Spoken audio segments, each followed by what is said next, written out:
Good morning everyone, आप सभी का स्वागत है। मैं युगल किशोर वर्मा आप सभी का हार्दिक अभिनंदन करता हूं और उम्मीद करता हूं आप सभी स्वस्थ होंगे और मस्त होंगे और अपनी तैयारियों में जोरों शोरों से जुड़े हुए होंगे। स्टार्ट कर रहे हैं अपन पीवाई क्यूज की एक सीरीज चल रही है, उसी सीरीज का एक चैप्टर आज मैं लेकर आ रहा हूँ पीवाई क्यूज का, और वो है जैसा कि आप स्क्रीन पे देख पा रहे हो, अम्ल, क्षारक व लवण। तो स्टार्ट करते हैं, जुड़िए, ज्यादा से ज्यादा सेशन को लाइक करें, सब्सक्राइब करें। तो स्टार्ट करते हैं आज का सेशन, एसिड, बेस एवं साल्ट। चलिए भाई, आज का पहला PY Q.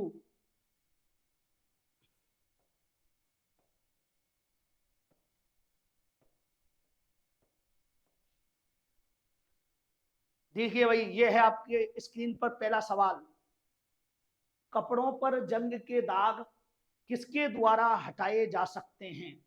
Is very important सवाल। कपड़ों पर जंग के दाग, तो अपन सब जानते हैं कपड़ों पर लगे जो जंग के दाग होते हैं और साई के जो दाग होते हैं उन्हें ऑक्सैलिक अम्ल के द्वारा हटाया जाता है। भाई, किसके द्वारा हटाया जाता है? ऑक्सैलिक अम्ल के द्वारा। तो इसका जो राइट आंसर है वो है ए। उम्मीद करता हूं आपको समझ में आ गया होगा। ऑक्सैलिक अम्ल ये ऐसा अम्ल है जो फोटोग्राफी में भी यूज होता है। भाई, ये अम्ल जो है ना, ये फोटोग्राफी में भी प्रयुक्त होता है। फोटोग्राफी में भी ये प्रयुक्त होने वाला अम्ल है। भाई, फोटोग्राफी में भी क्या होता है? प्रयुक्त किया जाता है। ठीक है, तो अगले बिंदु पर आते हैं।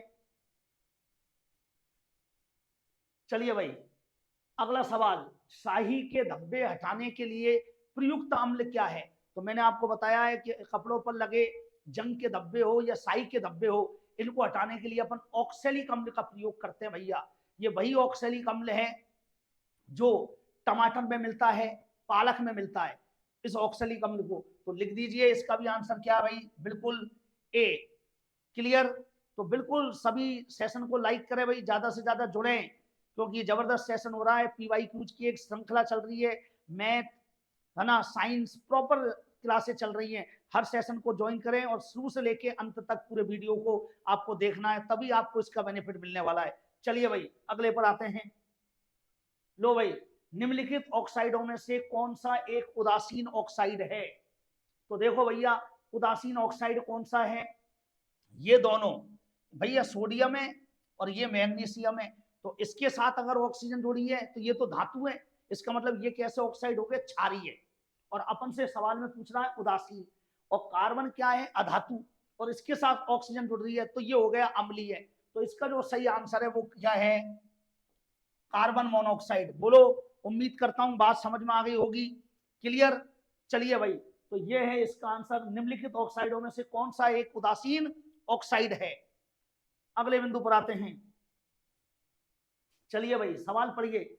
शुक्र ग्रह, अपन जानते हैं शुक्र ग्रह, इसको कहते हैं वीनस।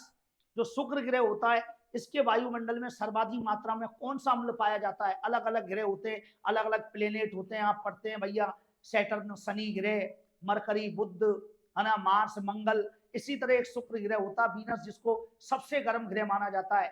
इसे ही पृथ्वी की जुड़वा बहन कहते हैं, है ना। भोर का तारा, सांझ का तारा, वो कौन है? शुक्र ग्रह। और इस ग्रह पर सर्वाधिक पाया जाने वाला अम्ल है सल्फ्यूरिक अम्ल। तो चलिए भाई, क्या आंसर है इसका? सल्फ्यूरिक अम्ल, है ना, H2SO4 इसका फॉर्मूला होता है, H2SO4।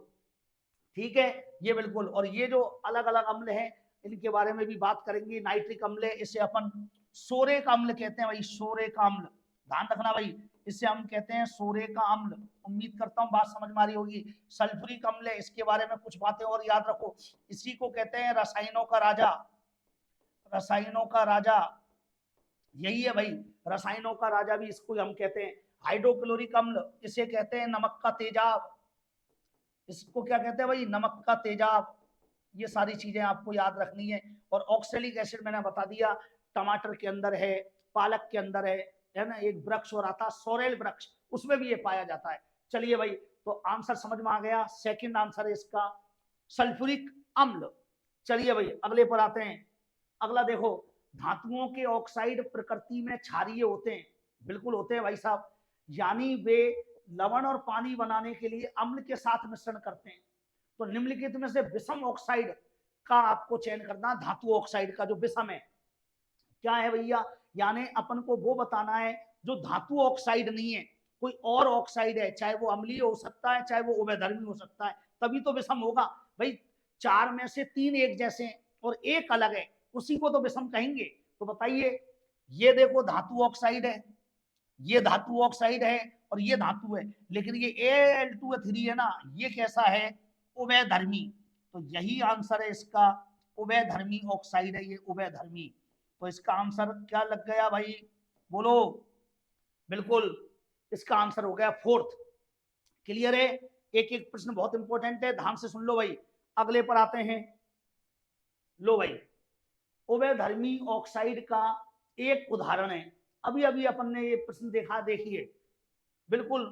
ये जो क्वेश्चन है 5वें नंबर पे, इसमें आ रहा है Al2O3, और यही सवाल यहाँ पर बस चेंज कर दिया है और पूछा है। तो ये धातु है तीनों। ये भाई कैसा ऑक्साइड है, धातु ऑक्साइड। ये धातु ऑक्साइड है मेरे भाई, उम्मीद कर रहा हूं बात समझ में आ रही होगी। ये अपना धातु ऑक्साइड है, धातु ऑक्साइड है। और ये भी अपना कैसा है, धातु ऑक्साइड। और सवाल में क्या पूछा जा रहा है, बोलो विद्यार्थियों, क्या पूछा जा रहा है आंसर। तो ये कैसा है भैया, उभयधर्मी, यानी ये दोनों नेचर दर्शाता है, अम्लीय भी और क्षारीय भी, उसको कहते हैं उभयधर्मी। तो बात क्लियर हो गई होगी, एक एक प्रश्न क्लियर कर रहे हैं। अम्ल और क्षार बहुत ही इंपॉर्टेंट चैप्टर है भाई, ठीक है ना। तैयारी जबरदस्त करनी है मेरे दोस्तों, जी जान एक कर देनी है। अब की दिवाली सिलेक्शन वाली होनी चाहिए। चलिए भाई, अगले पर आते हैं। लो भाई, निम्न के बीच एक गंधीय सूचक है, यानी सूचक क्या होते हैं, जो अम्ल और क्षार होने का हमें क्या करते हैं, संकेत देते हैं। किसी भी पदार्थ को दिया गया अम्ल है, क्षार है, इसका पता लगाने वालों को कहते हैं सूचक। अब सूचक कई तरह के होते हैं, प्राकृतिक सूचक भी होते हैं, है ना, कृत्रिम सूचक भी होते हैं, एक गंधीय सूचक होते हैं, ऑल फैक्ट्री, है ना, इंडिकेटर, गंधीय सूचक, जो या तो अम्ल और क्षार में मिलाने पर या तो उनकी गंध बनी रहेगी या समाप्त हो जाएगी, उनको अपन कहते हैं गंधीय। और इसी के अंदर कौन आता है गंधीय में, लौंग। बोलो भाई, लौंग जो होता है ना, वो गंधीय सूचक है। जबकि फिनोप्थेलीन ये वाला और हल्दी, ये तो है प्राकृतिक सूचक। हल्दी कैसा है भाई, प्राकृतिक सूचक है, ध्यान रखना भाई। जबकि फिनोप्थेलीन कैसा है, कृत्रिम है, कृत्रिम है भाई, है ना, कृत्रिम सूचक है। और बताओ लौंग कैसा है, ये गंधीय है। तो ध्यान रखना, इसमें गंध आती है भाई। लौंग, लौंग का तेल होता है यार, बड़ी गंध आती है भाई, आप सभी को पता है। चलिए भाई, अगले प्रश्न पर आते हैं। अचानक शारीरिक गतिविधि के दौरान हमारी पेशियों में किस पदार्थ के जमा होने से ऐंठन होती है। तो भाई अपन जानते हैं, खिलाड़ी, आपने कभी देखा होगा, खिलाड़ी जब खेलते हैं तो क्रैम्प आ जाते हैं कई बार। क्यों आते हैं क्रैम्प, क्योंकि उनकी मसल्स में ऑक्सीजन की कमी हो जाती है। और ऑक्सीजन की कमी होने का मतलब अनुपस्थित हो रही है एक तरह से ऑक्सीजन। तो जब ऐसी स्थिति आती है तो वहां अनोक्सी श्वसन होता है, अवायवीय श्वसन होता है, और उस स्थिति में बनता है लैक्टिक अम्ल। क्या बनता है मेरे दोस्तों, लैक्टिक अम्ल। तो बस यही आंसर है, लैक्टिक अम्ल। बिल्कुल क्लियर है। एक एक बिंदु बहुत इंपॉर्टेंट बता रहा हूं, है ना। बाकी ये सुक्रोज, ग्लूकोज, ये सब क्या है, ये शर्करा है भैया, ये शर्करा है, ये शर्करा है भाई, ये शर्करा है, ये शर्करा है। बस फर्क ये है, ये वाली मोनोसेक्राइड है, ये डाइसेक्राइड है। और पायरुविक अम्ल जो होता है, ये ग्लाइकोलाइसिस का उत्पाद है, यानी जो ग्लूकोज होता है वो अंतिम रूप से ग्लाइकोलाइसिस में किस में बदल जाता है, पायरुविक अम्ल के अंदर। ठीक है, तो क्लियर, आगे बढ़ते हैं भाई। लो भाई, बेंजोइक अम्ल का उपयोग ज्यादातर रंगीन उत्पादों को संरक्षित करने के लिए किया जाता है भाई, क्योंकि इसकी भ्रंजन क्रिया तेज होती है। नहीं, ये उत्पाद को काला कर सकता है, इसकी विशिष्ट सुगंध होती है, ये उत्पाद को काला हल्का कर सकता है। बताइए भाई, क्या आंसर आना चाहिए, बताओ क्या आंसर आएगा इसका। तो सुन लो, इसका आंसर है, ये उत्पाद को काला कर सकता है भाई, है ना। इसलिए इसका उपयोग रंगीन उत्पादों को संरक्षित करने में किया जाता है। क्लियर हो गया। एक एक प्रश्न को गौर से पढ़ना है, समझ के पढ़ना है, ठीक। चलिए भाई, अगले क्वेश्चन की तरफ बढ़ते हैं। सल्फर डाइऑक्साइड जल में वियोजित होने पर क्या बनाता है। देखो प्रश्न क्या पूछा है, सल्फर ऑक्साइड जल में, है ना, वियोजित होने पर क्या बनाता है। बताइए भाई क्या बनाएगा। अरे सल्फ्यूरिक, है ना, सल्फर डाइऑक्साइड है यानी SO2, पानी में मिला दो भैया, H2O, क्या बन गया, H2 तो ये है ही है, और SO3, बताओ।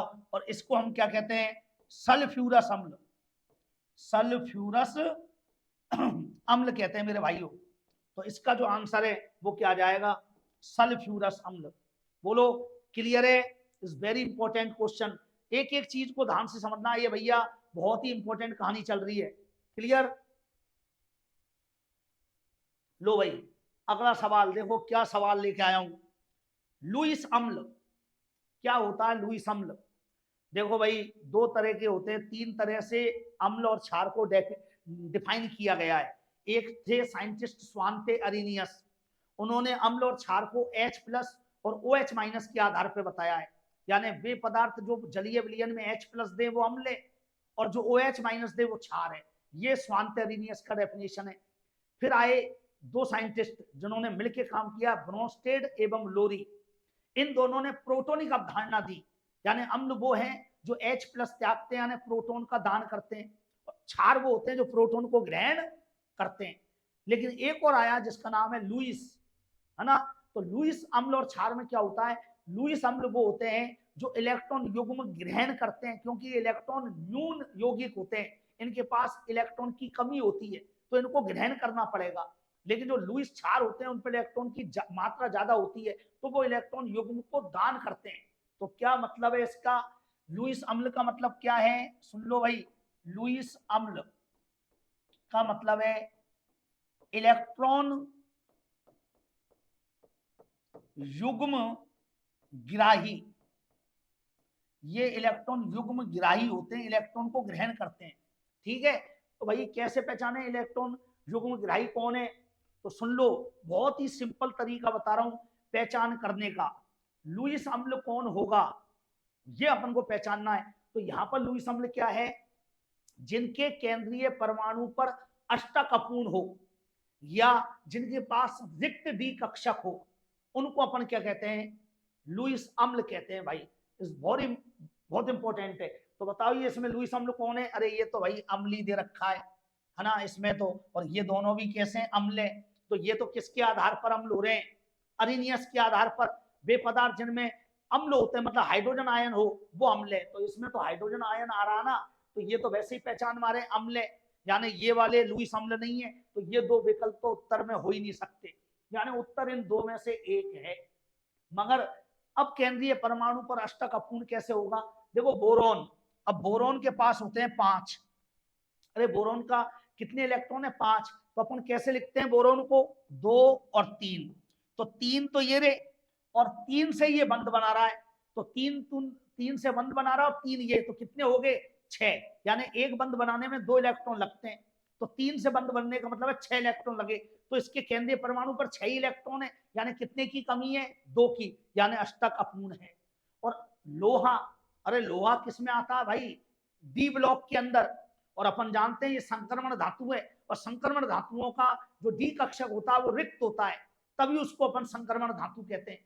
तो इसका मतलब ये दोनों लुईस की परिभाषा पर खरे उतर रहे हैं। तो आंसर क्या हो गया? BCl3 और FeCl3। मान लो, उम्मीद समझ में आ गई बात। इस तरह से आपको इसको टिक आउट करना है भाई। क्लियर? चलिए भाई अगले प्रश्न की तरफ बढ़ते हैं। आ जाओ भाई, अब की बार पूछा है लुईस ब्रोंस्टेड अम्लों के लिए। देखो क्या कहानी बताइए भैया। ब्रोंस्टेड अम्लों के लिए बिहार उच्च माध्यमिक शिक्षक केमिस्ट्री के पेपर में सवाल आया हुआ है भाई, पर्टिकुलर केमिस्ट्री का सवाल है दोस्तों। सवाल पढ़ो। ब्रोंस्टेड अम्लों के लिए संयुग्मी क्षारक क्या होंगे?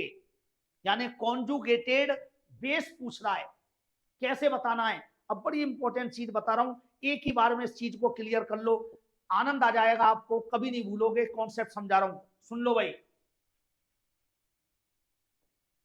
ब्रोंस्टेड लोरी संकल्पना, ठीक है। इसमें अम्ल जो होता है ना, अम्ल वो होता है प्रोटॉन दाता। समझना मेरी बात, बहुत इंपॉर्टेंट बता रहा हूं। और जो क्षार होता है या क्षारक जो होता है वो होता है प्रोटॉन गिराही। एक तो ये याद रखना है ना, प्रोटॉन गिराही। ये तो बात हो गई यहां तक की। अब आइए अगली कहानी जो बता रहा हूं। अब संयुग्मी अम्ल बनाना है, समझ लेना, ये बहुत इंपॉर्टेंट बता रहा हूं। और आपको संयुग्मी क्षार बनाना है, ये दो चीज बना देता हूं, संयुग्मी क्षारक। तो भाई अगर अम्ल पूछ रहा है तो बनी बनाई बात है यार, अम्ल से अम्ल थोड़ी पूछेगा भाई, यानी अम्ल पूछ रहा है इसका मतलब दिया गया क्षार है। अरे अगर अम्ल पूछ रहा है तो दिया गया क्षार है, और क्षार है तो H जोड़ दो।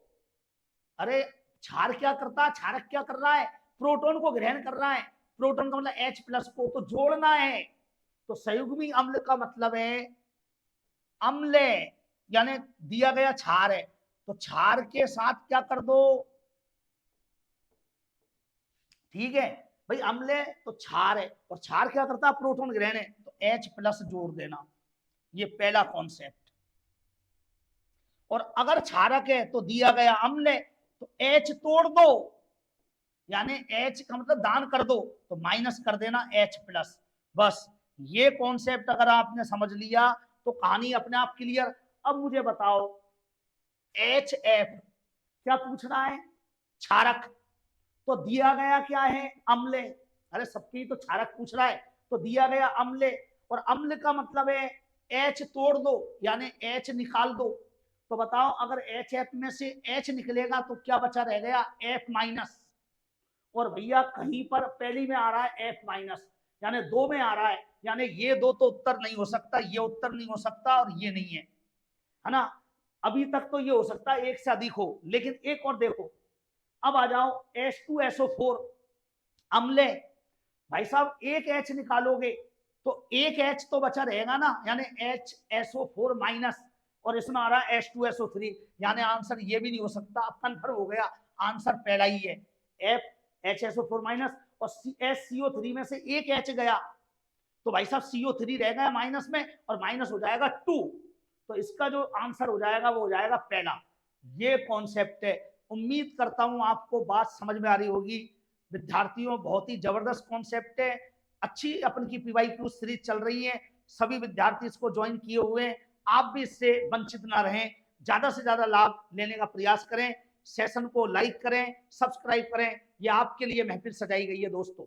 चलिए अगले पर आ जाओ, आंसुओं का पीएच मान। अरे भाई आंसू है, आंसू है नमकीन होते हैं, आंसू कैसे होते हैं भाई, नमक होता है इनमें, और आंसू है, तेरी आंखों के आंसू गिर गए होंगे समंदर में, वरना समंदर का पानी इतना खारा नहीं होता, ये किसी आंसू मिल गए उस पानी में मेरे भाई तो वो खारा हो गया, यानी नमकीन है, तो इसका पीएच मान 4 तक पहुंचने वाला है। यानी क्या आंसर आना चाहिए भाई, इसका पहला ही आंसर है 6.5 से 7.6 तक इसका पीएच मान होता है। और देखो ये यूपीएससी में पूछा गया सवाल है भाई, इस लेवल तक अपन सवालों को टच कर रहे हैं, बिल्कुल एक एक कॉन्सेप्ट को क्लियर कर ले मेरे दोस्तों, ठीक है। चलिए अगले पर आ जाओ, मानव रक्त का पीएच मान, यानी कितनी बार ये सवाल पूछा होगा भाई, संख्या ही याद नहीं है मुझे, सबसे ज्यादा पूछा गया है रक्त का पीएच मान, और अपन जानते हैं रक्त का जो पीएच मान होता है वो 7.4 होता है। कितना होता है दोस्तों, 7.4, कोई दिक्कत ही नहीं है तो लिख दो भाई 7.4 कहाँ है, ये रहा। और ये होता है लार का पीएच 6.8, लार का पीएच है भाई, ध्यान रखना भाई, ठीक है। और भाई 6.4 से लेके 6.8 तक दूध का पीएच होता है, लेकिन अपन का सवाल पूछा है रक्त का, क्लियर। चलिए भाई अगला सवाल, मानव मूत्र का पीएच मान। देखो हमारा जो मूत्र होता है नॉर्मली, सामान्य पुरुष की बात कर रहा हूं जिसमें कोई बीमारी ना हो, कोई उसके अंदर इन्फेक्शन ना हो, तो सामान्य हमारा जो मूत्र होता है वो अम्लीय प्रकृति का होता है, एसिडिक नेचर का होता है। और अपन देखते हैं एसिडिक नेचर का मतलब क्या है भाई, यहाँ पर दो मान है, लेकिन हमारा जो मान होता है मूत्र का वो होता है 6। कितना होता है 6। अगर कोई एबनॉर्मल चीज हो जाती है बॉडी में, कोई इन्फेक्शन होता है तो ये अम्लीय से क्षारीय भी बन सकता है भाई, कहीं कोई दिक्कत नहीं है। चलिए भाई अगले पॉइंट पर आ जाओ, लो भाई क्या सवाल है देखो, सर्वाधिक शक्तिशाली अम्ल है ट्राइक्लोरो एसिटिक अम्ल, मोनोक्लोरो एसिटिक अम्ल, सुकाक्त यानी एसिटिक अम्ल, और डाइक्लोरो एसिटिक अम्ल। देखो भैया इन अम्लों में प्रबलता को बताने के लिए बताना पड़ता है प्रेरण प्रभाव, है ना, प्रेरण प्रभाव, इंडक्शन इफेक्ट, और इन सब में सबसे ज्यादा प्रभावी जो है ना, जिस पर इंडक्शन प्रभाव ज्यादा होता है, वो होता है ट्राईक्लोरो एसिटिक अम्ल, उससे कम होता है डाईक्लोरो, उससे कम होता है मोनोक्लोरो, और सबसे कम होता है एसिटिक। यानी सबसे दुर्बल तो ये है और सबसे प्रबल कौन है? ट्राईक्लोरो। तो ये सबसे प्रबल है इसमें, ये सबसे प्रबल है इस वाले केस में, सबसे प्रबल, और ये सबसे दुर्बल हो जाएगा। अगर इसकी बात करेंगे सबसे दुर्बल, तो बात बिल्कुल क्लियर कर लो भाई, एक एक कॉन्सेप्ट को मैं क्लियर कर रहा हूं। बहुत ही इंपॉर्टेंट सवाल है ये अम्ल क्षार लवण के, और निसंदेह आपको ये ध्यान रख लेना है कि जब आप पेपर दोगे तो आपको याद आएगी कि सर ने एक सेशन लिया था और उसमें से सवाल बन के आए हैं। क्लियर? चलिए भाई, लो भाई, इमली में कौन सा अम्ल पाया जाता है? बिल्कुल बिल्कुल, हाँ भैया, सभी को राधे राधे, जो भी इस सेशन को देख रहे हैं सभी को भैया हार्दिक शुभकामनाएं हैं। बिल्कुल भैया जुड़िए, ज्यादा से ज्यादा जुड़िए। चलो भाई, इमली में कौन सा अम्ल पाया जाता है? हम जानते हैं भैया इमली में कौन सा अम्ल होता है, इमली अंगूर में टार्ट्रिक अम्ल। कौन सा अम्ल होता है दोस्तों? टार्ट्रिक। ऑप्शन में है क्या? बिल्कुल है भैया, टार्ट्रिक अम्ल। ठीक है, ये अपन जानते ही हैं, सिरके में होता है सिरका, सिरका जो होता है ना जिसको हम विनेगर कहते हैं, उसमें ये मिलता है, विनेगर। ठीक है, साइट्रिक अम्ल अपन जानते हैं भैया, नींबू में है, संतरा है, इन सब में मिलेगा ये, नींबू संतरा। ठीक है, और ऑक्जेलिक अम्ल मैंने बता ही दिया भाई किस में मिल रहा है, टमाटर में, पालक में, इन सब में मिलता है यार ये। तो मेरी बात समझ में आ गई होगी। और ये इमली में मिल रहा है, अंगूर में मिल रहा है।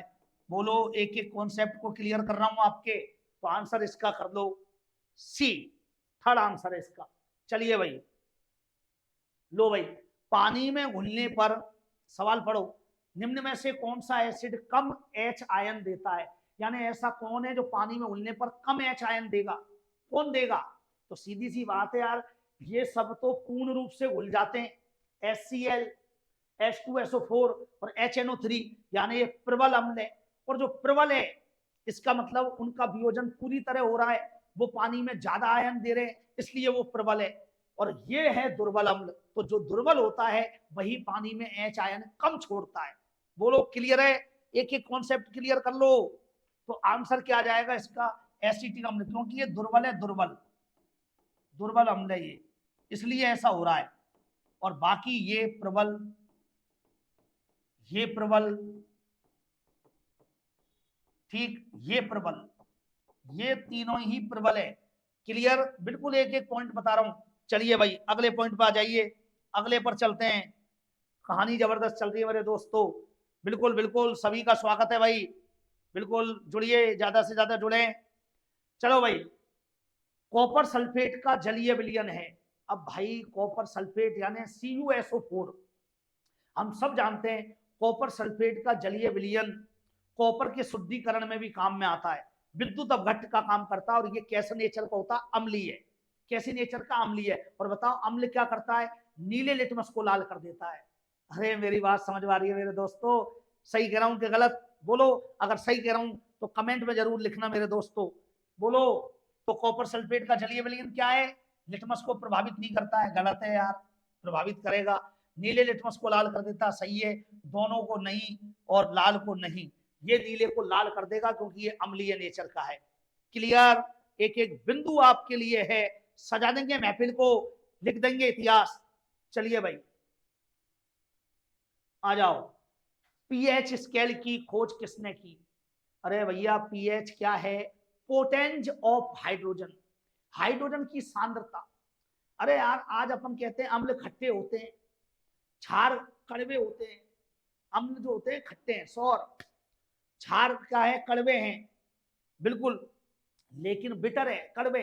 तो भाई हर चीज को चक्कर थोड़ी बताएंगे कि अम्ल है कि क्षार है। पता किसी ने साइडाइड चखा दिया, पता चला भाई साहब बाहर है, अम्ल और क्षार क्या बताएंगे? इसका मतलब कोई तरीका बनाना पड़ेगा। तो पीएच ज्ञात करें, एक पीएच मीटर बनाया गया जिसमें रीडिंग होती है 0 to 14, और 7 से नीचे वाले जितने भी आते हैं वो अम्लीय नेचर को दर्शाते हैं, 7 से ऊपर वाले जितने होते हैं वो क्षारीय नेचर को दर्शाते हैं, और 7 पर अगर कोई सुई कांटा रुक गया तो वो उदासीन को दर्शाता है। ठीक है, और ये पीएच स्केल बनाने का जो श्रेय है मतलब किसने ये पैमाना बताया? तो 1909 में एक साइंटिस्ट थे जिन्होंने एक कारनामा किया, उनका नाम है सोरेनसन। कौन है भाई? सोरेनसन। तो बिल्कुल आंसर में देखो, सोरेनसन 1909 में इन्होंने दी थी पीएच संकल्पना। बिल्कुल पीएच संकल्पना को इन्होंने ही दिया था। क्लियर कर लो, बहुत इंपॉर्टेंट है। लेवोजियर आप सभी जानते हैं, लेवोजियर कौन है भाई? आधुनिक रसायन विज्ञान का पिता है, पढ़ चुके हैं अपन, फिर भी मैं हर चीज बता रहा हूं आपको। आधुनिक रसायन विज्ञान का पिता कौन है? लेवोसियर। चैडविक भैया न्यूट्रॉन का खोज करता है दोस्तों, न्यूट्रॉन का खोज करता है ये। बोलो, बात समझ में आ रही है? क्लियर। और जे थॉमसन क्या है भैया? इलेक्ट्रॉन का खोज करता। क्लियर करो, इलेक्ट्रॉन का खोज करता, इलेक्ट्रॉन की खोज की इन्होंने। क्लियर। चलो भाई अगले प्रश्न पर आते हैं। क्लियर है? बिल्कुल बिल्कुल, सभी सेशन को बिल्कुल शुरू से लेके अंत तक देखें, जबरदस्त सेशन है भाई, मजा आ जाएगा आज। चलो, आंवला निम्न में से किसका एक प्रचुर स्रोत है? अरे भाई, आंवला बहुत उपयोगी होता है क्योंकि आंवले में विटामिन सी भरपूर होता है ना? जानते हो ना आप, आंवले में क्या होता है? विटामिन सी भरपूर होता है। और विटामिन सी को क्या कहते हैं? जरा नाम बताइए मुझे, कमेंट में लिख के बताओ, विटामिन सी का क्या नाम है? तो विटामिन सी का नाम है एस्कॉर्बिक अम्ल। क्या नाम है? एस्कॉर्बिक। तो आंसर भी क्या हो जाएगा? एस्कॉर्बिक। बताओ कहीं ऑप्शन में है क्या? बिल्कुल है भैया, एस्कॉर्बिक अम्ल। और एंटासिड कोई अम्ल का नाम नहीं है, ये वो है जो अम्ल को उदासीन करते हैं। एंटासिड, एसिडिटी को दूर करने वाले पदार्थों को एंटासिड कहते हैं दोस्तों। ठीक है, टार्ट्रिक अम्ल, एसिटिक अम्ल की कहानी मैं बता चुका हूं। एसिटिक अम्ल सिरके के अंदर है, विनेगर में है ना? और अपन ने दूसरा जो नाम है टार्ट्रिक अम्ल, वो इमली अंगूर में पाया जाता है।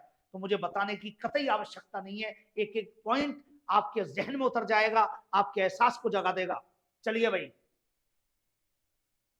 लो भाई, निम्नलिखित में से कौन सा अम्ल 55 से 80% जैतून का तेल बनाता है? ऑलिव ऑयल, ऑलिव ऑयल बना रहा है इसके, तो जो इसे अधिकांश खाना पकाने के तरीकों के लिए अच्छा विकल्प बनाता है। तो भाई नाम में ही समझ में आ रहा है ऑलिव ऑयल। तो ऑलिव, तो ऐसा ही कोई नाम आ रहा होगा जो ओ से स्टार्ट हो रहा आ रहा होगा, और इसमें एक ही नाम है ऐसा, ऑलिक अम्ल। यही होता है जैतून के तेल में, ऑलिक एसिड। क्लियर है? एराकिडिक एसिड, वसिक अम्ल, लोरिक अम्ल, ये जैतून के तेल में नहीं होते। कौन सा होता है? ऑलिक, इसलिए इसका नाम पड़ा भैया। और ऑलिक अम्ल जो है ना, बहुत इंपॉर्टेंट है, ये ध्यान रखना भाई, है ना? इसका सूत्र क्या होता है ऑलिक अम्ल का? C18H33 COOH। बोलो, ये ऑलिक अम्ल का फॉर्मूला होता है। ठीक है, एक पामेटिक अम्ल होता है C15H31 COOH, ताड़ के पेड़ के अंदर मिलता है, ताड़ के पेड़ में। बोलो, चल क्लियर। चलिए भाई अगले पर आ जाओ। मानव पेट में, अब देखिए हमारे पेट के अंदर अम्ल मिल रहा है, अगर वैसे कोई अम्ल अपन कुछ अपन स्पर्श कर ले अम्ल को, तो भाई साहब जल जाए। कई बार एसिड अटैक हो जाते हैं, चेहरा खराब कर दिया जाता है, तो एसिड का बहुत जबरदस्त दुष्प्रभाव होता है। मगर हमारे पेट के अंदर ये अम्ल इतना फायदा कर रहा है, ये बताओ, अम्ल होने के बाद भी हमारे पेट की अंदरूनी दीवारें कभी गलती नहीं है, क्योंकि हमारे शरीर को प्रकृति ने इस तरह से बनाया है कि उसको प्रोटेक्ट कर रहा है, और एक म्यूकस स्रावित होता है जो इसकी लाइनिंग को कवर करता है। तो बताइए यहाँ हमारे पेट में कौन सा अम्ल है? तो भैया लैक्टिक अम्ल, टार्ट्रिक अम्ल, यूरिक अम्ल नहीं, ये नहीं है। क्या आंसर आ जाएगा? हाइड्रोक्लोरिक अम्ल यानी HCl। ये हमारे पेट के अंदर मिलता है भाई, इसी को कहते हैं नमक का तेजाब। बोलो, क्लियर है? बिल्कुल। और यूरिक अम्ल ये हमारे मूत्र में भी पाया जाता है। यूरिक अम्ल मेनली ये मूत्र, किसके मूत्र में होता है यूरिक अम्ल? सांप और जो छिपकलियां हैं, किसमें आ रहे हैं? पक्षी हैं, उनके अंदर ये यूरिक अम्ल उत्सर्जी पदार्थ होता है। इसलिए उन प्राणियों को अपन क्या कहते हैं? यूरिकोटैलिक। हमारा मेन घटक क्या होता है? यूरिया, इसलिए हमें यूरियोटैलिक। बोलो, क्लियर। चलिए भाई, मजा आ रहा है, सेशन को इसी तरह से ज्वाइन करना मेरे दोस्तों।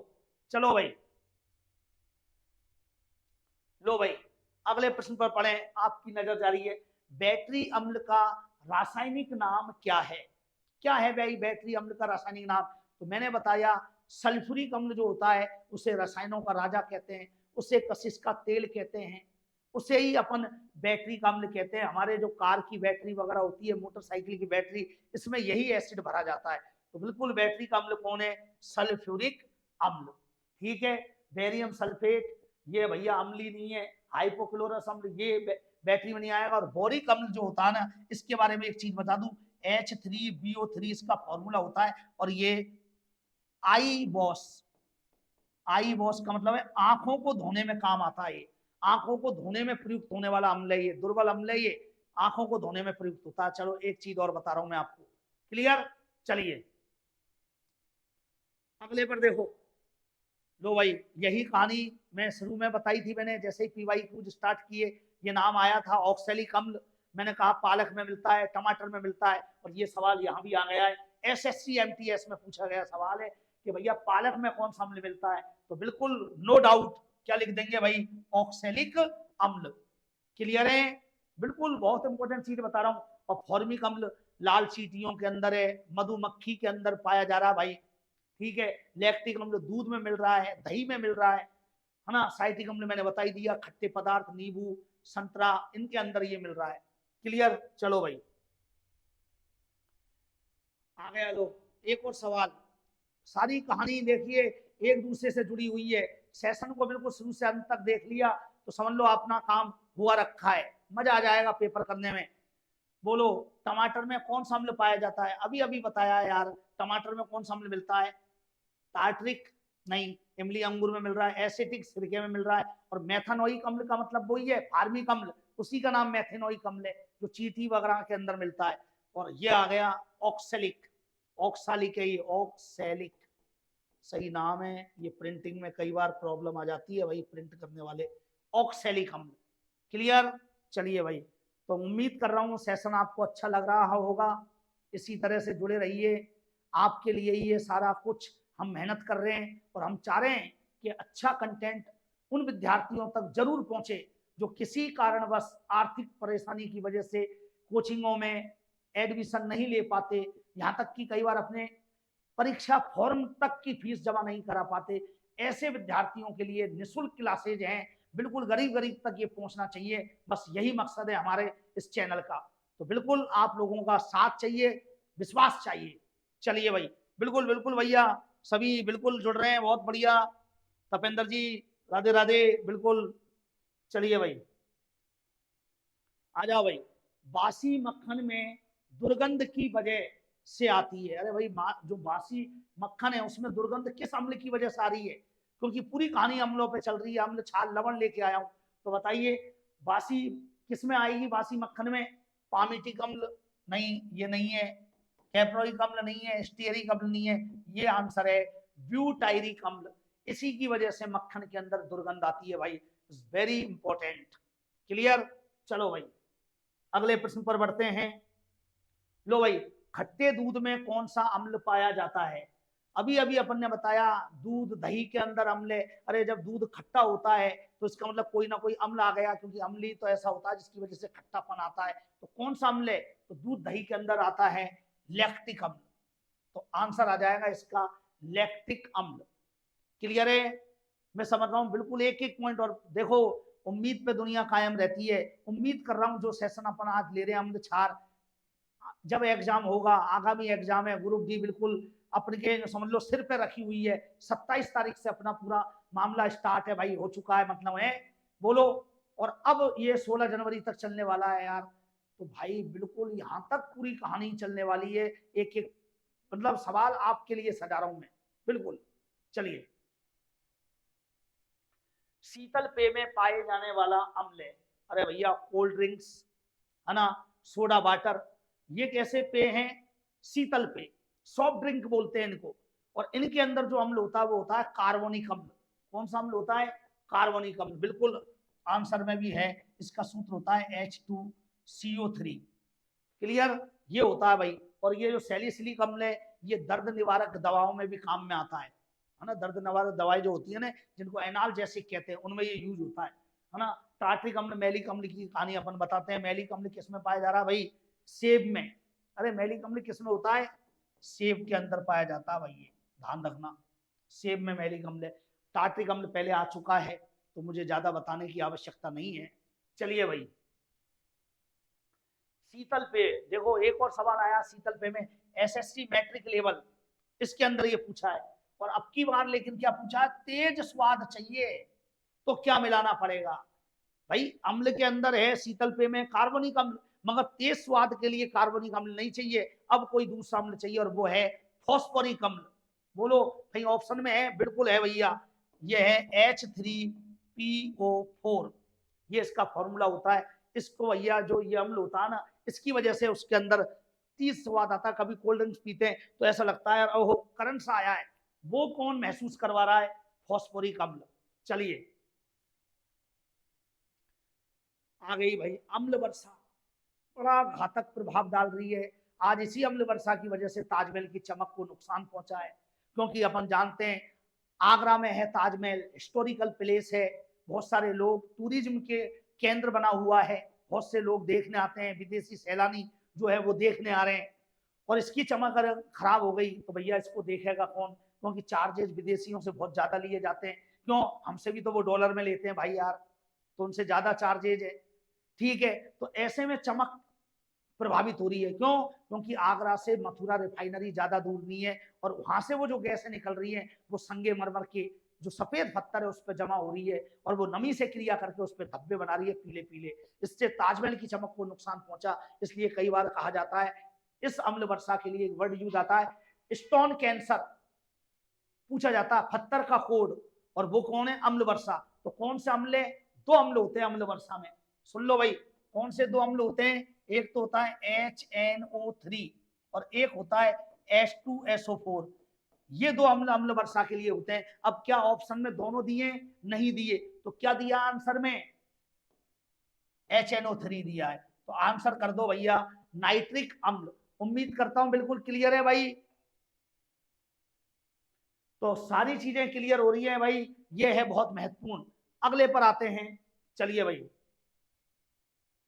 चींटी के काटने के दौरान निम्नलिखित में से कौन सा अम्ल त्वचा में अंत्यक्षेपित, भैया जब लाल चींटियां काटती है, विशेषकर लाल चींटियां, तो हमारे एक एसिड छोड़ देती है बॉडी में, और भैया आपने देखा होगा कई बार उस हिस्से पर लालपन आ जाता है, और कुछ सूजन सी अपन को भी महसूस होती है, यार ये किसी ने कुछ काट लिया है, लाल ना चींटियां है, मधुमक्खियां है ना, ये जो ऐसी है इनके काटने पर ये प्रभाव होता है, और वो कौन है, फॉर्मिक अम्ल।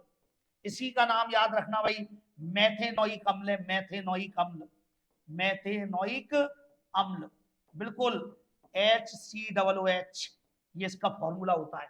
ठीक है, बाकी अम्ल अपन के सब आ चुके हैं पहले भी, टार्ट्रिक अम्ल, सिट्रिक और एस्कॉर्बिक अम्ल। क्लियर, चलो भाई अगले प्रश्न पर बढ़ते हैं। मानव शरीर किस पीएच परास पर कार्य करता है, भाई मानव शरीर किस पीएच परास पर काम करेगा, बोलो। तो यार मानव की पीएच परास फिक्स होगी, इस पर हमारी बॉडी अगर इससे कम ज्यादा हो जाए तो हमारी बॉडी में एबनॉर्मलिटीज हो सकती है भाई, कुछ ना कुछ गड़बड़ हो सकती है, तो मेंटेन करके चलना पड़ता है भाई, इससे इसके बीच में होना चाहिए, और वो क्या है, 7 से 7.8, इस पीएच परास पर हमारी बॉडी कार्य करती है। क्लियर हो गया, चलिए दोस्तों मजा आ रहा है कि नहीं आ रहा है, सेशन को बिल्कुल अच्छा लग रहा हो तो कमेंट जरूर करना मेरे दोस्तों, बिल्कुल। चलिए, निम्नलिखित में से कौन सा गंध सूचक, यानी ऑल फैक्ट्री घ्राण सूचक, जिसकी गंध नहीं आती है भैया, कौन है ऐसा, अरे यार वनीला में आती है, आइसक्रीम बनाने में काम में आता है, लौंग के तेल में आती है, प्याज में आती है, अरे शकरकंद तो जड़ है जड़ भाई, इसमें क्या गंध करोगे, आंसर आ जाएगा सी या थर्ड। बोलो क्लियर हो गया, एक एक बिंदु क्लियर कर लो मेरे बात भैया, बहुत इंपॉर्टेंट है। आ जाओ, अम्ल के संबंध में अब पढ़िए, कौन सा कथन गलत है। आरआरबी ग्रुप डी के अंदर आया है, और ग्रुप डी की तैयारी हम कर भी रहे हैं यार, तो बताओ क्या है, अम्ल धातु ऑक्साइडों से, पढ़ो भाई, अम्ल धातु ऑक्साइडों से अभिक्रिया कर लवण और जल बनाता है, बोलो, बिल्कुल बनाता है भाई, सही है। अम्ल क्षार से अभिक्रिया करके लवण में वृद्धि करते हैं, जिसे अपघटन, नहीं यार, अम्ल और क्षार की अभिक्रिया को अपघटन थोड़ी कहते हैं, गलत है, उदासीनीकरण कहते हैं, तो यही आंसर पता चल गया। आगे पढ़ तो लो, अम्ल सक्रिय धातु से क्रिया कर हाइड्रोजन गैस बनाते हैं, बिल्कुल सही, और अम्ल धातु कार्बोनेटों या हाइड्रोजन कार्बोनेटों से क्रिया करके कार्बन डाइऑक्साइड, बिल्कुल सही है, तो आंसर क्या आ गया, सेकंड। उम्मीद करता हूं चीजों को मैं जिस तरह से समझा रहा हूं आपको ये सेशन पसंद आ रहा होगा, बोलो क्लियर। चलिए भाई अगला, अम्लीय विलयन में फिनोप्थेलीन, देखिए भैया कृत्रिम सूचक है, ऐसे सूचक जिनको लेबोरेटरी में बनाया गया, मानव के द्वारा संश्लेषित है ये, ठीक है। तो भैया फिनोप्थेलीन का रंग अम्लीय विलयन में कैसा होगा? तो देखो फिनोप्थेलीन जो होता है ना, सुन लो भाई, ये जो होता है ये रंगहीन होता है अम्लीय विलयन में। कैसा होता है? अम्लीय विलयन में रंगीन होता है, लेकिन क्षारीय माध्यम में कैसा हो जाता है? गुलाबी। कैसा हो जाता है? गुलाबी। लेकिन यहाँ पूछा है अम्लीय विलयन, तो अम्लीय में कैसा हो जाएगा? रंगीन, यानी अम्लीय माध्यम में ये होगा, अम्लीय माध्यम। क्लियर कर लो भाई। और अगर क्षारीय माध्यम की बात आती तो कैसा हो जाता? गुलाबी। ध्यान रखना, एक एक प्रश्न आपके लिए बिल्कुल तैयार कर लो। इस सीरीज में से बहुत सारे सवाल आपके एग्जाम में मिलने वाले हैं। बायो का चल रहा है, केमिस्ट्री का चल रहा है, फिजिक्स के भी लेके आ रहा हूं भाई, बिल्कुल पीवाई क्यूज और जबरदस्त क्वेश्चन लेके आ रहा हूं, एक स्तर को मेंटेन करने वाले क्वेश्चन है। चलिए लो भाई अगला सवाल आ गया, अभी अभी बताया है क्षारीय माध्यम में फिनोप्थेलीन का रंग कैसा होता है। अभी प्रीवियस क्वेश्चन आप देख लो, जो मैंने बताया वही कहानी आ गई यहाँ, गुलाबी। बोलो, तो मेरी बातें एक दूसरे से जुड़ी हुई है, तो एक क्वेश्चन से दो क्वेश्चन हल कर रहे हैं अपन। बोलो, चले भाई आ जाओ। निम्नलिखित में से कौन सा कथन क्षार के संबंध में सही नहीं है? अरे भैया क्षार के संबंध में कौन सा कथन सही नहीं है? पढ़ो, स्वाद में खट्टे होते हैं, अरे यार पहला ही गलत हो गया, अम्ल होते हैं खट्टे, गलत है ये, आंसर यही आ गया। संक्षारक होते हैं, स्पर्श करने वाले होते हैं, स्वाद में कसेले होते हैं, सब सही है। आंसर क्या है? तो मैं इसको ऐसे लिख देता हूं, छोटा, ये सही है, ये सही है, ये सही है, यानी आंसर क्या आ गया? ए। ये गलत है भाई, खट्टे नहीं होते हैं, कसेले होते हैं, कड़वे होते हैं। बोलो, चलो भाई। निम्नलिखित में से कौन सा गुण क्षार का नहीं है? अब के बार बताना भाई, क्षार का कौन सा गुण नहीं है, ये आपको बताना है। अम्लों के साथ प्रतिक्रिया क्रिया करके उन्हें न्यूट्रल करते हैं, सही है यार। अम्ल और क्षार जब क्रिया करेंगे तो एक दूसरे को न्यूट्रलाइज कर देंगे, उदासीन कर देंगे। एसिडिटी होती है तो हम क्या लेते हैं? दवाइयां, और उन दवाइयों में होता है क्षार, क्योंकि एसिड को एसिड समाप्त थोड़ी करेगा, क्षार समाप्त करेगा। तो क्या है? बिल्कुल ये तो सही है। बोलो, अम्ल की बात कर, क्षार की बात कर रहा है, ये लाल लिटमस को नीला कर देते हैं, बिल्कुल सही है। अरे कौन सा गुण नहीं है ये पूछ रहा है, तो लाल को तो नीला करते हैं ना, अम्ल होते हैं वो नीले को लाल करते हैं, ये लाल को नीला करते हैं, तो ये भी सही है। ये नीले को लाल कर देते हैं, ये गलत है, क्योंकि ये तो अम्ल का गुण है, क्षारक का नहीं। और ये इनका स्वाद कड़वा होता है, ये भी सही है। तो आंसर क्या कर दूं? बोलो, ये नीले को लाल में बदलते नहीं, यही आंसर है। बोलो, ये गलत है भाई, यानी ये क्या है? क्षार का गुण नहीं है। मेरी बात समझ में आ गई? इस तरह से पीवाई क्यूज हल करने चाहिए, एक एक ऑप्शन को क्लिक करना चाहिए, ये नहीं है बस टिक लगा दिया। पता रखना चाहिए कि बाकी का आंसर जो ऑप्शन है वो सही क्यों नहीं है, ये है तरीका। और इस तरह से अगर आप पढ़ते हैं तो बहुत ज्यादा आपको बेनिफिट मिलता है भाई। ठीक है भाई, बिल्कुल मजा आ रहा है? अरे बताइए भाई। चलिए भाई अगले क्वेश्चन पे आते हैं। लो भाई, धातु हाइड्रोजन कार्बोनेटों की अम्लों के साथ अभिक्रिया करने पर कौन सी गैस निकलती है? बोलो भाई, बहुत ही इंपॉर्टेंट क्वेश्चन है।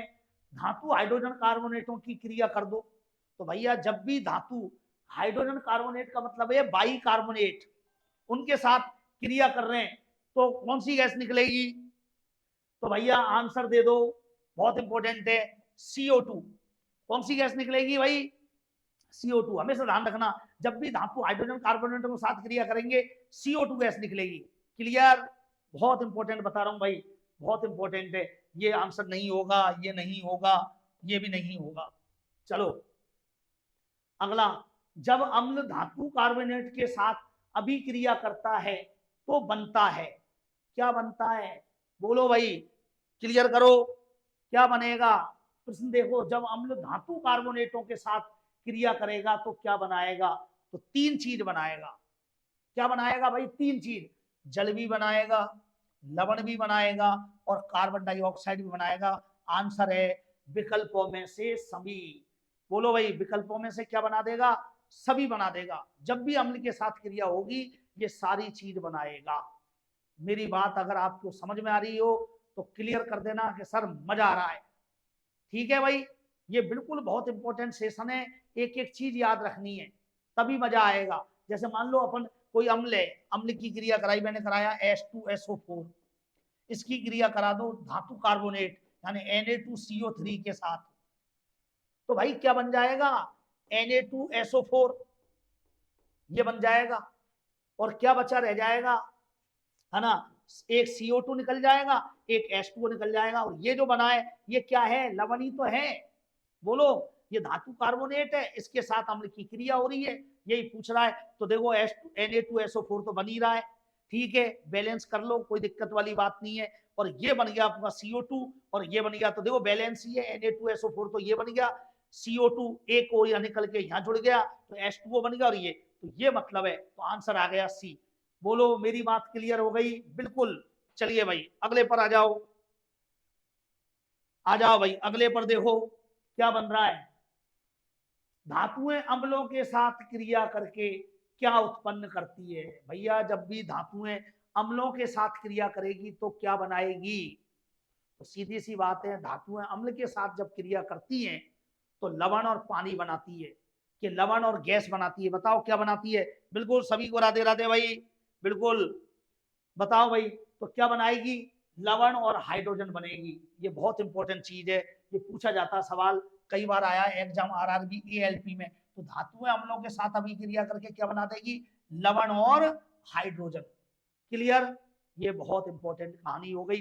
मान के चलो कोई भी अम्ल है यार, है ना, तो क्या बना देगी, जैसे मान लो मैंने HCl ले लिया, ये अम्ल है, इसकी धातु के साथ क्रिया कराओ Na, ठीक है, अब ये बना दो, तो बताओ ये क्या बन जाएगा, NaCl, ये तो बनेगा ही बनेगा, और बैलेंस कर लोगे तो हाइड्रोजन गैस तो निकलने वाली है ना, वैसे ही पता चल ही रहा है, तो लवण बन रहा है और हाइड्रोजन गैस निकल रही है, कहीं दिक्कत ही नहीं है। बोलो, ये है कहानी। चलिए भाई, तो आंसर लगा लो सी। आगे बढ़ो, एक एक पॉइंट बहुत इंपॉर्टेंट है आज। लो भाई, सामान्य रूप से एक उदासीनीकरण अभिक्रिया को किस रूप में लिखा जा सकता है। अरे भाई, उदासीनीकरण यानी न्यूट्रलाइजेशन, केमिकल परिवर्तन है, ये रासायनिक परिवर्तन है। क्या होता है समझो, HCl प्लस NaOH, ये है, ये हो गया अम्ल, ये हो गया क्षारक, क्या बनेगा बोलो, NaCl, और क्या बन गया H2O। तो भाई ये क्या है, लवण, और ये क्या बन गया, जल। बताओ कहां पे आ रहा है ये विकल्प कहां पे आ रहा है, जल। तो क्या बन गया, क्षार है, अम्ल है, जल और गैस है। नहीं है भैया, इसको हटाओ, ये आंसर नहीं है। क्षार है, अम्ल है, लवण और जल है, सही है। क्षार है, अम्ल, लवण और गैस है, नहीं है, नहीं है। आंसर आ गया इसका बी। बोलो, अगर बात समझ में आ गई हो, आप तक पहुंच गई हो, आपके जहन में आपके एहसास को जगा रही हो, तो लिख देना कमेंट में। चलिए भाई अगले पर पढ़िए, निम्नलिखित में से कौन सा लवण अम्लीय है। बहुत इंपॉर्टेंट है भैया, बिल्कुल बिल्कुल सभी जुड़िए, लवण अम्लीय है।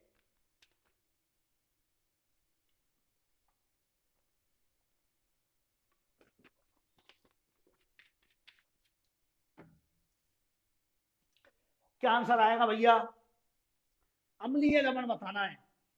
तो भैया सोडियम एसीटेट ये अम्लीय लवण नहीं है, सोडियम कार्बोनेट ये भी अम्लीय लवण नहीं है, ठीक है, सोडियम ये नहीं है भैया, अमोनियम फॉस्फेट ये भी नहीं है। कौन सा लवण है, मैग्नीशियम सल्फेट MgSO4, यही कैसा लवण है, अम्लीय।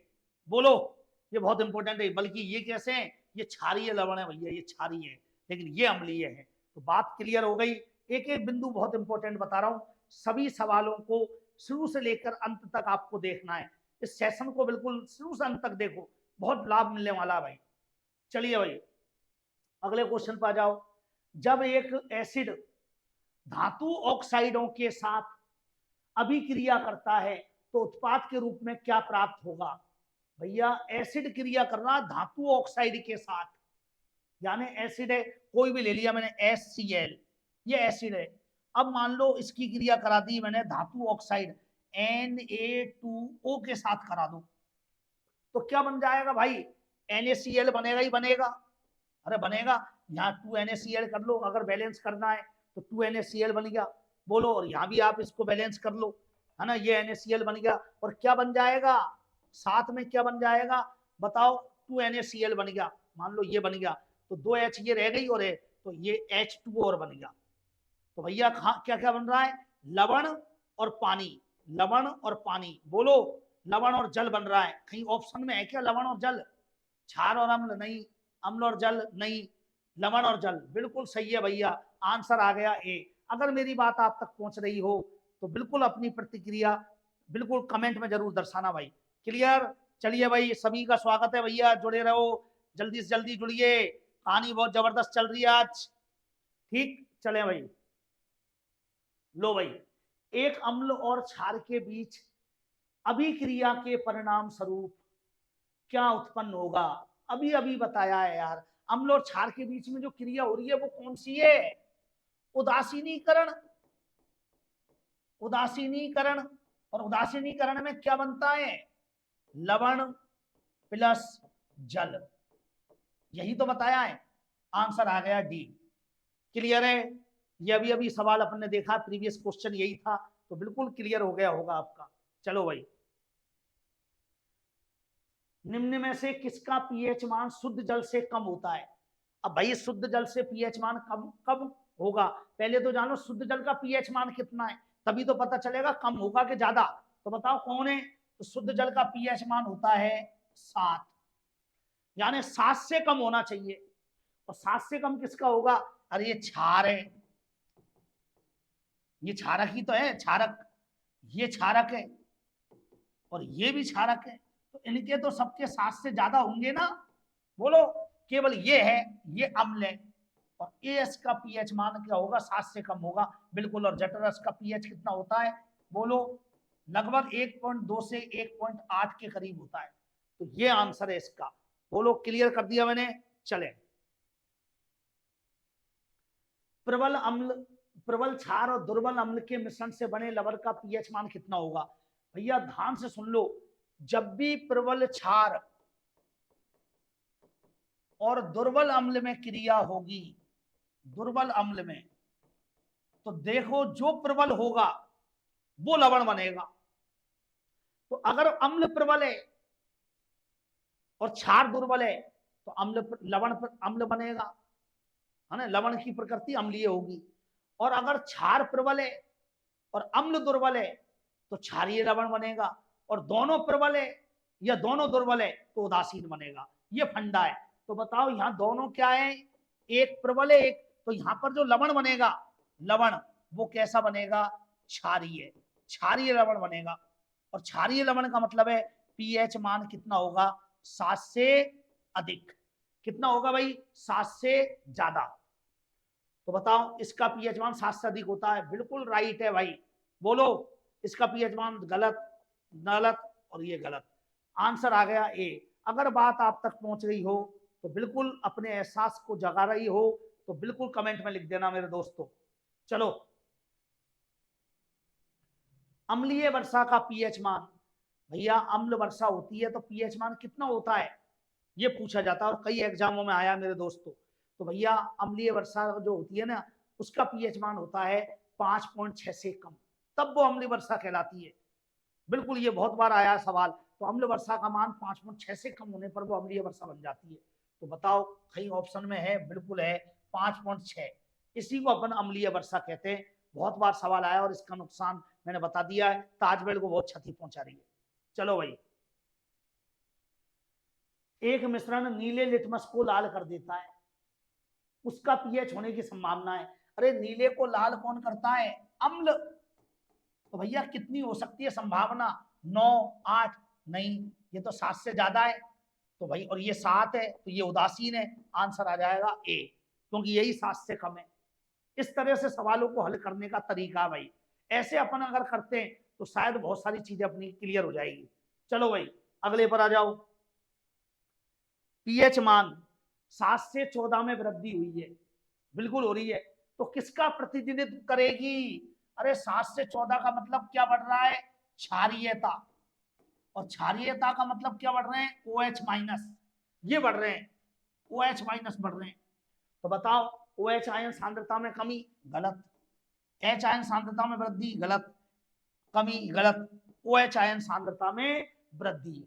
बोलो भाई, 7 से 14 है ना, तो क्षारीयता बढ़ रही है, क्षारीयता मतलब OH माइनस होता है, वो बढ़ रहे हैं, तभी तो आ रही है। तो आंसर आ जाएगा OH आयन सांद्रता में वृद्धि। क्लियर हो रहा है? बोलो, सारे क्वेश्चन क्लियर हो रहे हैं ना? बहुत इंपॉर्टेंट सेशन है भाई आज का। चलो भाई, लो भाई, निम्न में से कौन सा घोल इन सभी में सबसे अम्लीय है? सबसे अम्लीय बताना है, मोस्ट एसिडिक। पीएच मान 0 वाला घोल, पीएच का मान 1 वाला घोल, पीएच मान 6 वाला घोल और पीएच मान 7 वाला।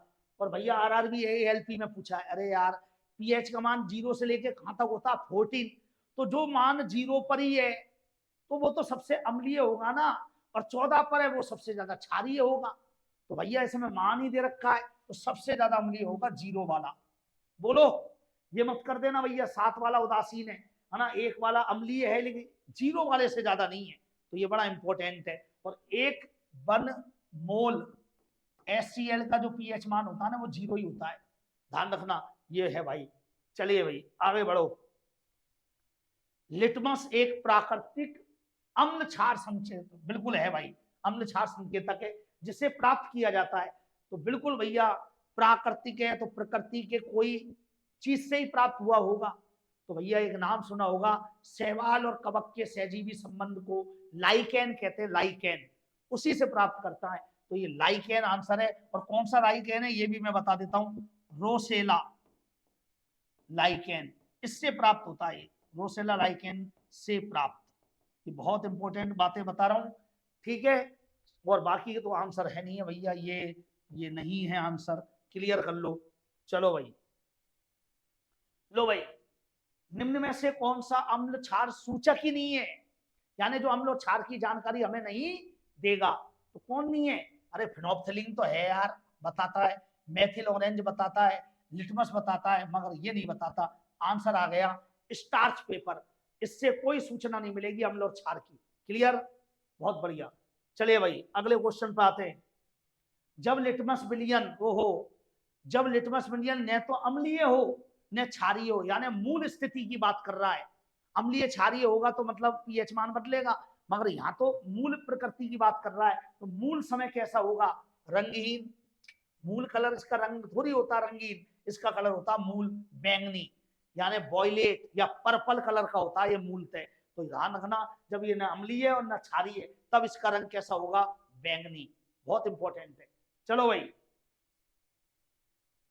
आ जाओ भाई, मिथाइल ऑरेंज।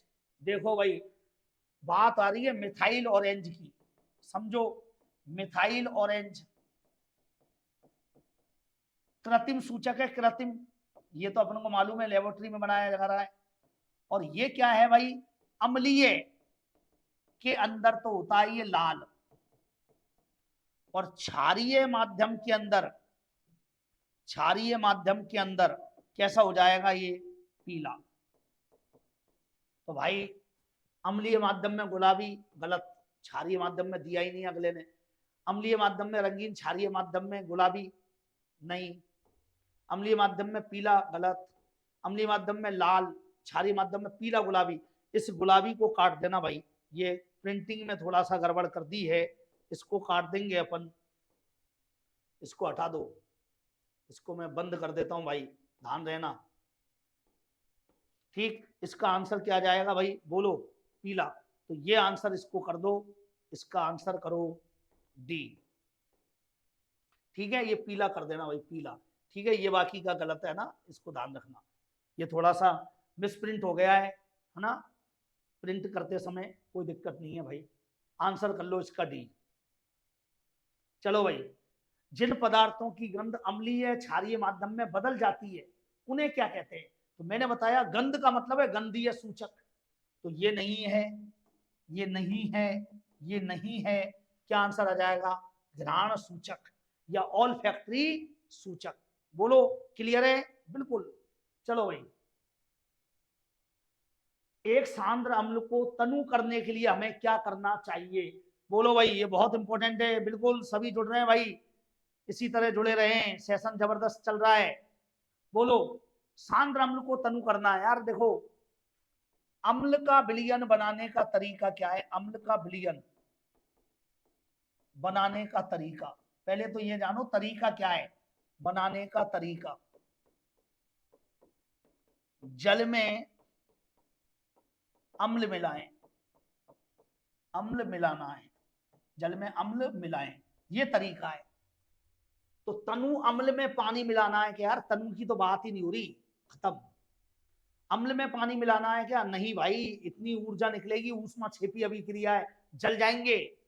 सबसे पहले अम्ल में पानी और फिर पानी में अम्ल। अरे गलत है, पानी में अम्ल मिलाना है, और वो भी कौन सा? सांद्र अम्ल बनाना है, क्योंकि हमको सांद्र अम्ल ही तो बनाना है, उसको तनु करना है। तो सांद्र अम्ल को किस में मिलाओ? पानी में। आंसर आ जाएगा डी। बोलो, क्लियर है? बिल्कुल बिल्कुल, एक एक बिंदु बहुत क्लियर कर रहा हूं मैं आपके। चलो भाई, प्रति अम्लों के बारे में इनमें से कौन सा कथन सही नहीं है? एंटासिड। एंटासिड क्या होते हैं? जो अम्लों को न्यूट्रलाइज करते हैं। तो इसका मतलब ये न्यूट्रलाइज कर रहे हैं, तो इनकी खुद की नेचर कैसी होनी चाहिए? क्षारीय है। अरे बोलो, कैसी होनी चाहिए? क्षारीय।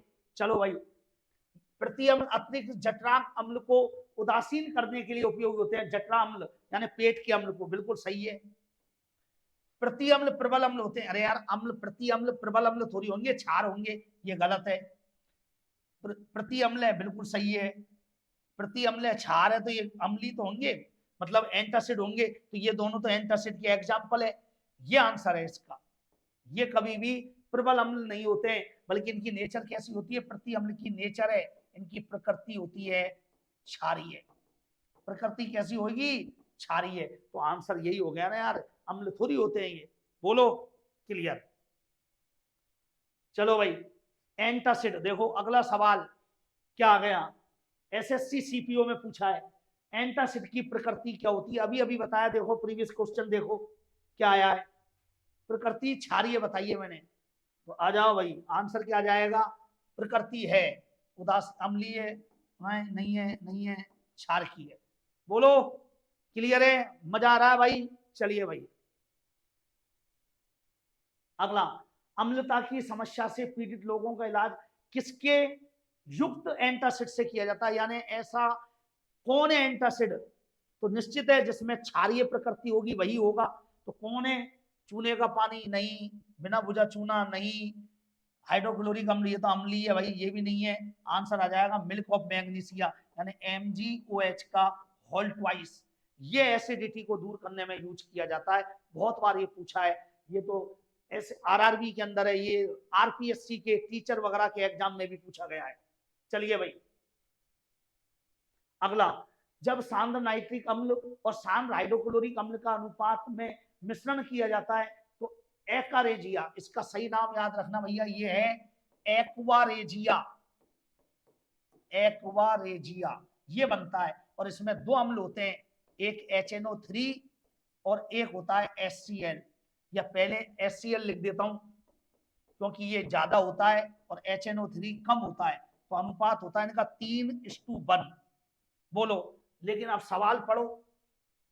सांद्र नाइट्रिक अम्ल है, बिल्कुल दोनों कैसे होते हैं? सांद्र है, ये ध्यान रखना, दोनों सांद्र होते हैं। ये भी सांद्र होता है, ठीक है भाई, इसको भी सांद्र कर दो, ये भी सांद्र होता है, कोई दिक्कत वाली बात नहीं है भाई। बोलो, अब अम्ल का अनुपात पूछा है, तो पहले नाइट्रिक अम्ल दिया है तो नाइट्रिक अम्ल का बताना है, फिर हाइड्रोक्लोरिक अम्ल का बताना है। तो मैंने पहले HCl लिखा तो 3:1 है, उसने नाइट्रिक अम्ल दिया तो 1:3 हो जाएगा। तो ये नहीं है, ये नहीं है, 1:3 हो गया। बोलो, क्लियर है? ऐसे उल्टा बदल दो भाई, जैसे पूछे जिसको पहले बार पहला दे रखा उसका पहला लिख दो, जो बाद में दे रखा उसको बाद में लिख दो, कहीं दिक्कत नहीं। इतना कार्यक्रम तो आप कर ही सकते हो भाई। क्लियर? चलो लो भाई, निम्नलिखित में से कौन सा क्षार नहीं है, ये बताना है। बोलो भाई, निम्नलिखित में से कौन सा क्षार नहीं है? बहुत इंपॉर्टेंट है, बताओ। हाइड अरे यार, इसमें तो OH आ रहा है, ये क्षार है। इसमें OH आ रहा है, ये भी क्षार है। इसमें भी OH आ रहा है, क्षार है, मगर देखो OH इसमें भी आ रहा है, मगर ये क्षार नहीं है। ये है भैया आंसर, क्यों? क्योंकि ये है एल्कोहल, और इसका नाम क्या है? Ethyl alcohol. Ethyl alcohol. तो यही तो कंफ्यूजन करता है कि सब में OH आ रहा है तो क्षार ही होगा। नहीं भाई, ये OH ग्रुप यहाँ पर हाइड्रोक्सिल ग्रुप है, ये हाइड्रोक्सी ग्रुप है एल्कोहल के अंदर, उसको दर्शा रहा है। तो ये है भाई आज की अपना पीवाई क्यूज का सेशन। उम्मीद करता हूं आपको आनंद आए होंगे, आपने इसका भरपूर आनंद लिया होगा और सेशन आपको पसंद आया होगा। अगर आपको ये पसंद आया है तो इसको सब्सक्राइब करना है, स्प्रेड कर दो भैया, और सभी अपने मित्रों को बताएं कि एक बार क्लास लेकर अवश्य देखें, क्योंकि अब की दिवाली सिलेक्शन वाली। यहीं पे मैं अपनी क्लास को विराम देता हूं। जय हिंद, जय भारत।